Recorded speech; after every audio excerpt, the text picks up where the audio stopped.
Mēs esam atbraukuši uz Kapsilu karjeru, kurš ir tikko sākušies rekultivācijas pēdējie darbi, ir sastādīti jaunie kociņi, un mēs ceram, ka nākotnē šie jaunie koki mums būs burvīgs oglekļa piesaistes avots, jo bez cilvēku palīdzības, diemžēl izstrādātajos karjeros, dabiskā veģetācija nemaz tik ātri neatgriežas.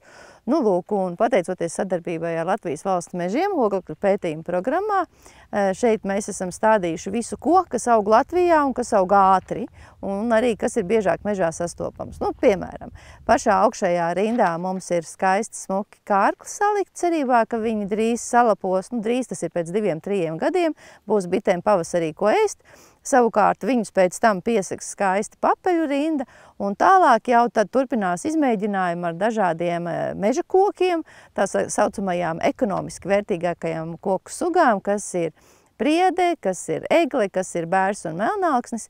Normāli parasti karjeru rekultivācijā stāda tikai priedes, bet mēs domājam, ka varētu ieviest lielāku daudzveidību, tāpēc mēs arī testējam pārējās koku sugas. Karjeram pašā viducī esam sastādījuši kokus attālumā no, tā kā būtu, ka 3000 hektāru sastād, līdz tādā attālumā, kad ir tikai 1000 kokus hektārs sastādīts. Nu, tad mēs vienkārši tagad gaidīsim kādus 10 gadus, un tad pēc 10 gadiem izveidosies tāda skaista piltuve, kur mēs redzēsim, ka jo lielāka telpa kokam tiek dota, lai viņš attīstītos, jo viņš ātrāk izaug liels.